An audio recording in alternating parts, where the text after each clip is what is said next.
Hello students, 10th class की SS की online classes में मैं विकास पारेख आपका स्वागत करता हूँ। पिछली तमाम वीडियो में हम कई महीनों से अध्ययन करते आ रहे हैं। उस वीडियो में हमने राजनीति से संबंधित हमारे जो पॉलिटिकल साइंस का जो पार्ट आता है, लेसन नंबर 5, 6 और 7 से संबंधित विस्तृत जानकारियाँ हासिल कर ली थी। आज हम हमारे एसएस के दूसरे पार्ट इकोनॉमिक्स अर्थात अर्थशास्त्र के लेसन को शुरुआत करने जा रहे हैं। हमारे एसएस के अंतर्गत 4 पार्ट हैं: history, political science, geography and economics. आज जो चर्चा की जाएगी वो इकोनॉमिक्स की जाएगी, यानी अर्थशास्त्र की जाएगी। पॉलिटिकल साइंस यानी राजनीति विज्ञान के 3 लेसन जो बोर्ड एग्जाम में 20 अंकों से संबंधित हैं की चर्चा हम पिछली कई वीडियो में करते आ रहे हैं। तो आज शुरुआत करते हैं हमारे अर्थशास्त्र के चैप्टर की, जिसका नाम है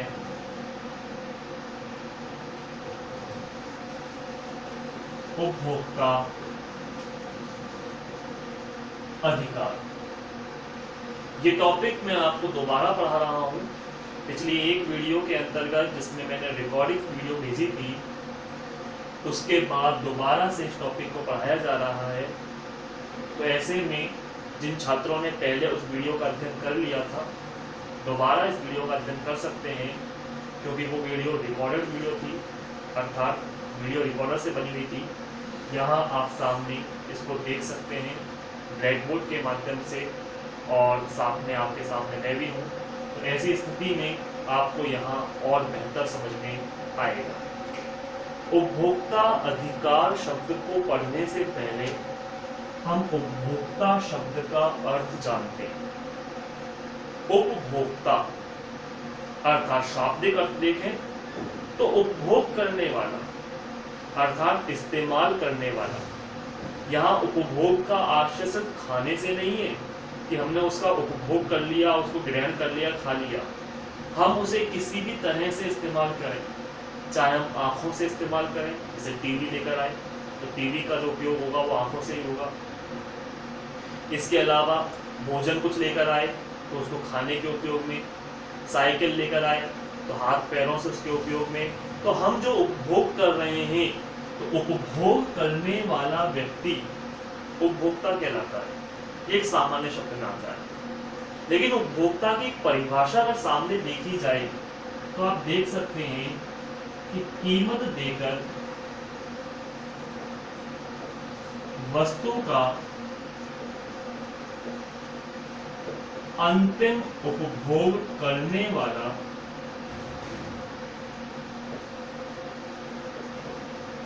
व्यक्ति उपभोक्ता कहलाता है। ये इसकी एक परिभाषा आती है सामने, कीमत देकर वस्तु का अंतिम उपभोग करने वाला। अब इस बात से क्या आशय है? यहाँ 2 कंडीशन सामने आती हैं। पहली कंडीशन कीमत देनी होगी वस्तु की, और दूसरी कंडीशन अंतिम उपभोग करना होगा। इस अंतिम उपभोग शब्द से क्या आशय है? इस शब्द से आशय है कि उस वस्तु का आगे बेचान नहीं किया जाएगा। बेचान मतलब उसका आगे विक्रय नहीं किया जाएगा। तो ऐसा व्यक्ति उपभोक्ता कहलाता है। एग्जाम्पल के रूप में आप मार्केट गए, 5 रुपए दिए, बिस्किट का पैकेट लिया और बिस्किट आपने खा लिया, तो आप उपभोक्ता बने, यानी आपने कीमत अदा की और जो वस्तु ली उसका आपने उपभोग कर लिया। बाजार गए, एलईडी खरीद कर लाए, टीवी खरीद कर ले आए 10,000 की, 10,000 रुपये पेमेंट कर दी दुकानदार को और टीवी घर पर ले आए और आराम से टीवी का उपभोग करने लगे, तो आप उपभोक्ता कहलाए। क्योंकि दोनों स्थितियों में आप देखिए कि दोनों कंडीशन पूरी हो रही है। कीमत दी जा रही है आपके द्वारा, उपभोग किया जा रहा है आपके द्वारा। तो कीमत देकर वस्तु का अंतिम उपभोग करने वाला जो व्यक्ति है वो उपभोक्ता कहलाता है। अब एक एग्जांपल दूसरे देखें, आप समझने की कोशिश करें इस चीज को। सपोज कीजिए आपके पिताजी मार्केट से आए, आपके पिताजी एक मिठाई का डब्बा लेकर आए। उस मिठाई के डब्बे में मिठाई भी है, ऐसा नहीं है कि मिठाई का डब्बा खाली लेकर आए, मिठाई भी लेकर आए।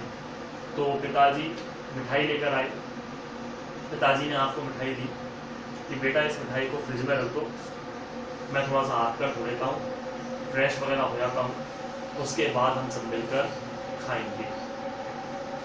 मिठाई आपने ली, फ्रिज में रखने की बजाय आप और आपके भाई बहन पूरी मिठाई चट कर गए।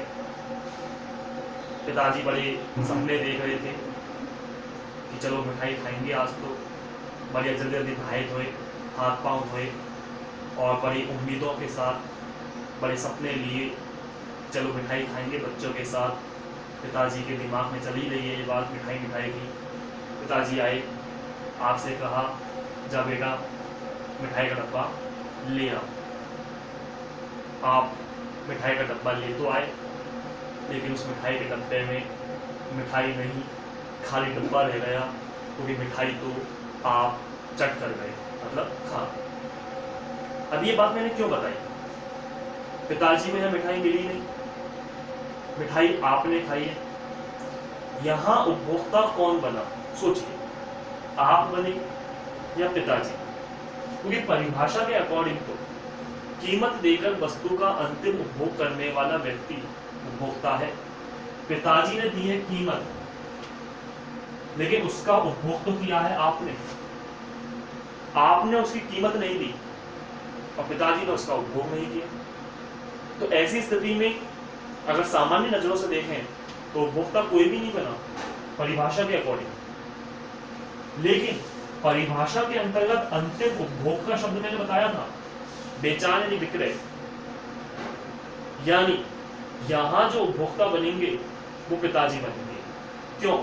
पिताजी ने पहली कंडीशन पूरी की है, कीमत अदा की है, और दूसरी कंडीशन ये पूरी हुई है कि उस वस्तु का आगे बेचान नहीं किया गया, उसे आगे नहीं बेचा गया, उसका अंतिम उपभोग कर लिया, चाहे आपके द्वारा किया गया हो या पिताजी के द्वारा किया गया हो। यानी वह वस्तु अंतिम उपभोग हो चुकी है, उसको आगे विक्रय के लिए नहीं बेचा गया है, उसे आगे नहीं बेचा गया। तो ऐसे में जो उपभोक्ता कहलाएगा वो कहलाएंगे पिताजी यानी आपके। अर्थात कहने का शॉर्टली मैं जो समझाना चाह रहा हूँ वो बात यह है कि कीमत देकर जो वस्तु का अंतिम उपभोग करता है वह व्यक्ति उपभोक्ता कहलाता है। एक दूसरी कंडीशन को देखें, दूसरा एग्जांपल लेकर चलें।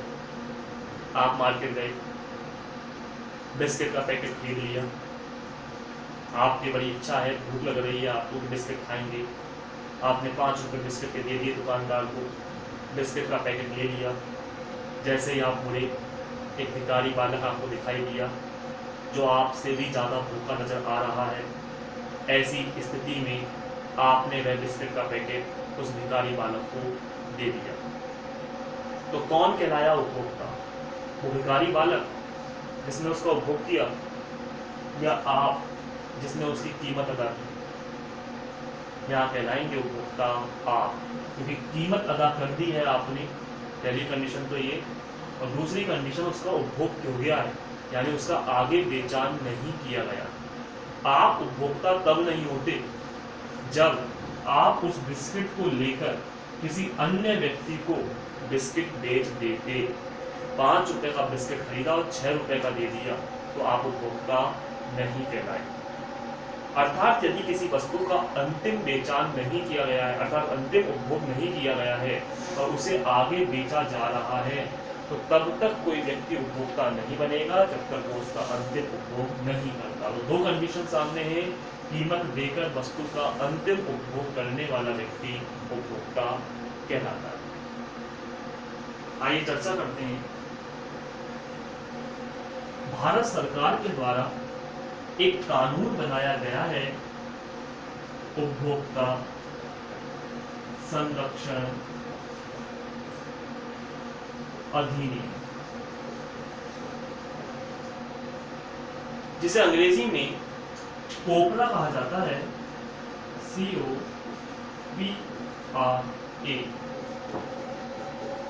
कोपरा। क्या मतलब है इसका?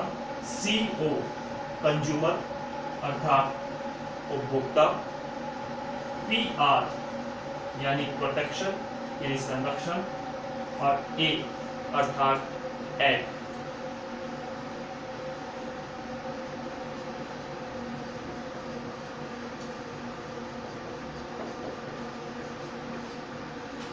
कंज्यूमर प्रोटेक्शन एक्ट, उपभोक्ता संरक्षण अधिनियम, ये पारित किया गया था 24 दिसंबर 1986, और इसी दिन के कारण 24 दिसंबर 1986 के कारण प्रति वर्ष 24 दिसंबर को उपभोक्ता दिवस मनाया जाता है।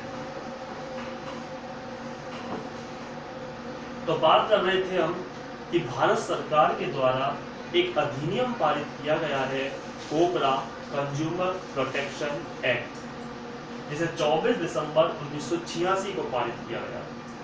ये अधिनियम क्यों पारित किया गया, चर्चा पहले इस चीज की कर लेते हैं। ये बात 1960 की है। 1960 से पहले उपभोक्ताओं का बाजार में हर तरह से शोषण होता था, उनसे अधिक कीमत वसूली जाती थी, कम सामान तोला जाता था, वस्तुएं मिलावटी दी जाती थी। ऐसे में उपभोक्ता त्रस्त हो गया, परेशान हो गया। उपभोक्ता बाजार में जाने से डरने लगा। उसे मालूम था यदि बाजार गए तो शोषण होना निश्चित है। आखिरकार 1960 में हजारों लाखों की संख्याओं में लोग सड़कों पर उतर आए और सरकार के खिलाफ, विक्रेता उत्पादक के खिलाफ प्रदर्शन करने लगे। 1960 में शुरुआत हुई उपभोक्ता आंदोलन। इस 1960 में शुरू हुए उपभोक्ता आंदोलन को हवा लगते हुए अर्थात बढ़ने में ज्यादा समय नहीं लगा। कुछ ही सालों में यह आंदोलन चरम पर पहुंच गया। 1970 तक आते आते यह आंदोलन शिखर पर था। आखिरकार भारत सरकार दबाव में आई और भारत सरकार ने एक लंबे प्रोसीजर के बाद 24 दिसंबर 1986 को उपभोक्ताओं के हितों की सुरक्षा करने के लिए एक अधिनियम पारित कर दिया, जो कहलाया उपभोक्ता संरक्षण अधिनियम। ये अधिनियम 24 दिसंबर 1986 को पारित हुआ। अब सवाल ये उठता है कि आखिर इस अधिनियम को पारित करने, इस एक्ट का निर्माण करने से उपभोक्ताओं का शोषण होने से कैसे बचा।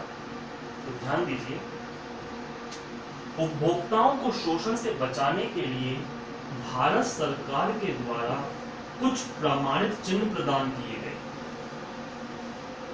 इन प्रमाणित चिन्हों को देखकर उपभोक्ता बाजार से वस्तुएं खरीद सकता है निसंकोच। उसकी गुणवत्ता, उसकी मात्रा और शुद्धता पर वह विश्वास कर सकता है। ये कुछ ऐसे चिन्ह दिए गए हैं जिन्हें मानक चिन्ह कहा जाता है या प्रमाणित चिन्ह कहा जाता है। ये उन्हीं वस्तुओं पर अंकित होते हैं जो वस्तुएं बेहतर होती हैं, जिनकी गुणवत्ता, जिनकी क्वालिटी बेहतर है, जो वस्तुएं शुद्ध हैं। आखिर वो कौन कौन से प्रमाणित चिन्ह हैं, जरा देखें। कोपरा द्वारा प्रदत्त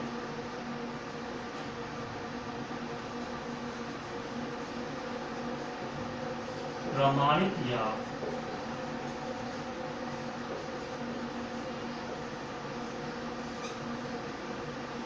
मानक चिन्ह।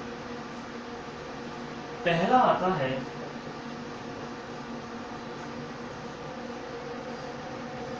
Egg mark. एग मार्क इसका मतलब क्या होता है? इस चिन्ह को कुछ इस प्रकार से निर्मित किया गया है। एग मार्क AGMARK, और इधर से भी egg mark AGMARK।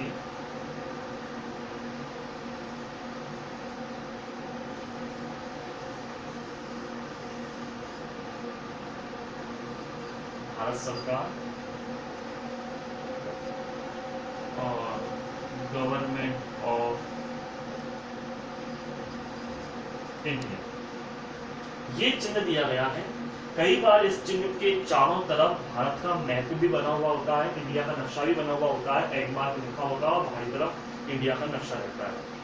Egg mark जिसको अगर टुकड़े करें, एग प्लस मार्क, एग से बनता है एग्रीकल्चर, और एग्रीकल्चर मतलब कृषि। कृषि संबंधित जितनी भी वस्तुएं हैं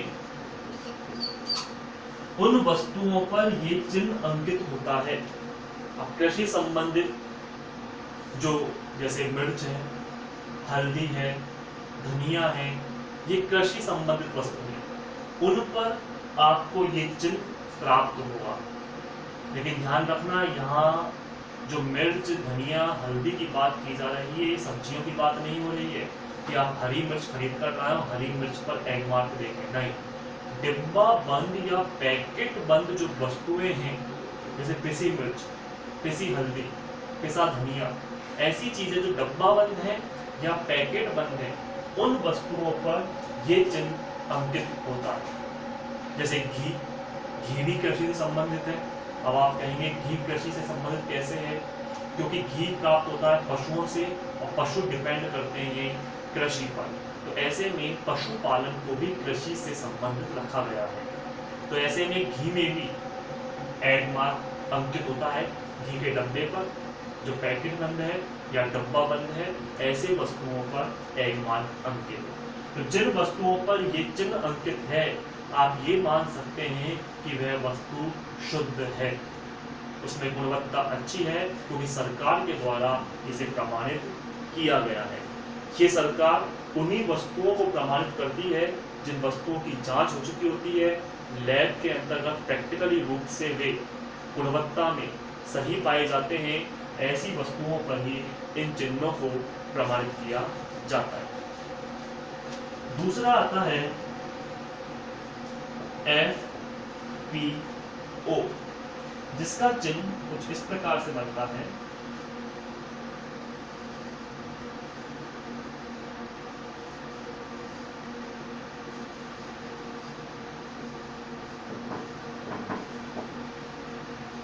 फ्रूट प्रोडक्ट ऑर्गेनाइजेशन।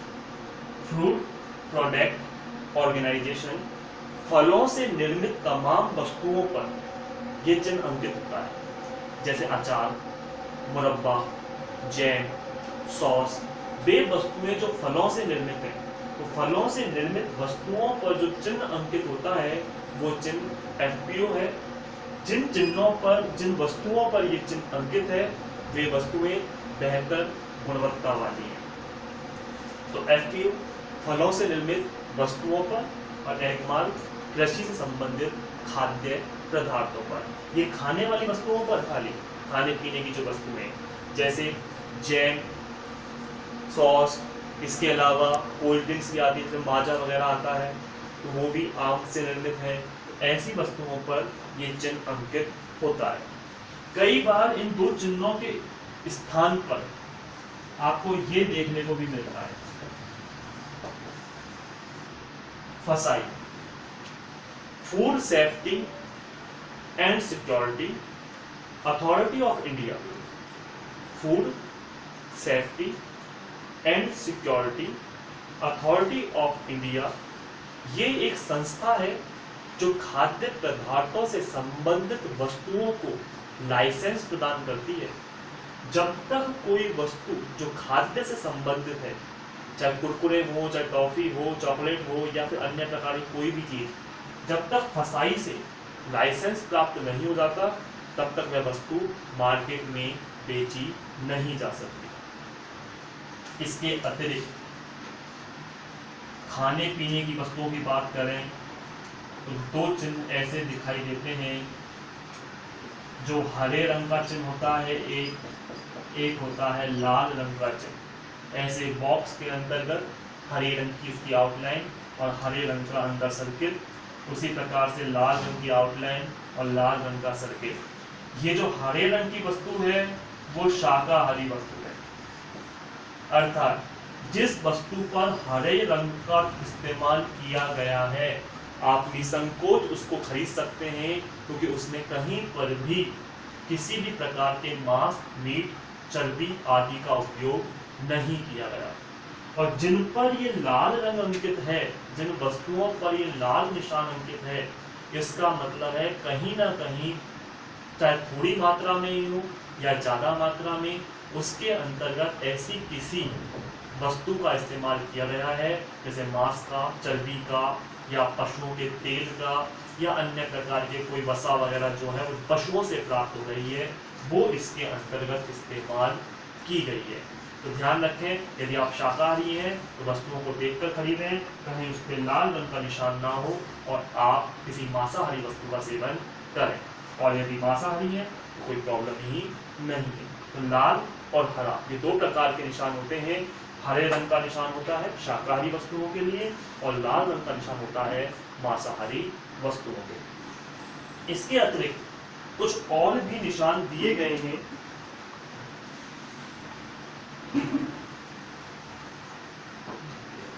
जैसे ISI,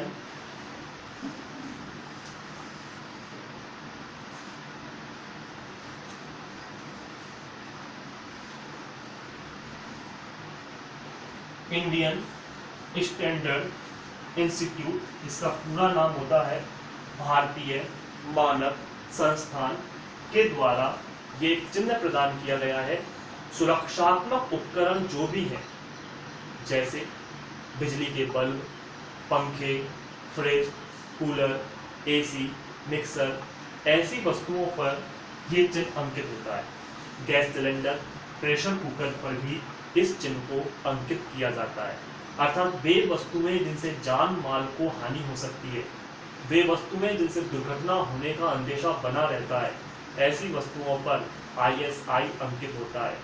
बिजली के वायर को बंद करने के लिए जिस टेप का इस्तेमाल करते हैं, उस टेप पर भी ISI अंकित होता है। जो बेहतर क्वालिटी के हैं, हर किसी पर नहीं मिलेगा, ये ध्यान रखें, जो बेहतर क्वालिटी के हैं उन्हीं पर मिलेगा। तो देखें आप, आपके घर में जो भी ऐसे प्रोडक्ट्स हैं बिजली संबंधित या प्रेशर कुकर, गैस सिलेंडर, उस पर कहीं ना कहीं ये चिन्ह अंकित होगा, यदि वो वस्तुएं बेहतर गुणवत्ता की हैं। और नहीं है तो इसका मतलब आप समझ सकते हैं कि आपके घर में जो वस्तुएं हैं वो उत्तम क्वालिटी की नहीं है। इसके अतिरिक्त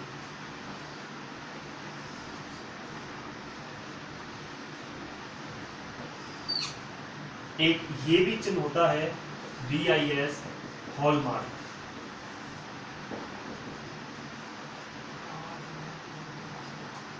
सोने से संबंधित बने हुए आभूषण जो शुद्ध सोने से बने हुए हैं, हालांकि सोने के आभूषण शुद्ध नहीं होते, कहीं ना कहीं उसमें मिलावट होती है थोड़ी बहुत, लेकिन जो बेहतर है, जिनमें मिलावट नाम मात्र की है, ऐसे शुद्ध सोने से बने हुए जो आभूषण हैं उनमें BIS हॉलमार्क अवश्य अंकित होता है।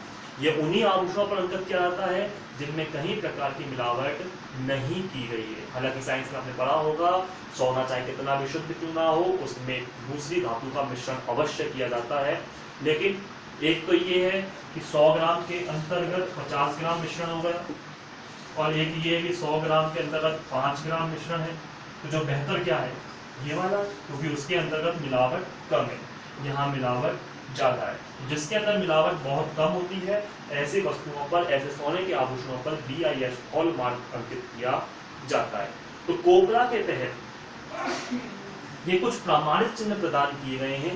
इन चिन्हों को देखकर यदि आप वस्तुएं खरीदते हैं तो आप बाजार में काफी हद तक शोषित होने से बच सकते हैं। आखिर क्या है उपभोक्ता शोषण के कारण, कैसे होता है उपभोक्ता का शोषण, कौन सी अन्य प्रक्रियाओं को जन्म दिया गया पोखरा के तहत, या कौन से नए कानून और अधिकारों का निर्माण किया गया उपभोक्ताओं के लिए, जानकारी प्राप्त करेंगे आगामी वीडियो में। तब तक के लिए देखते रहिए आपका अपना YouTube चैनल ज्योग्राफी विद विकास पारे। Thank you.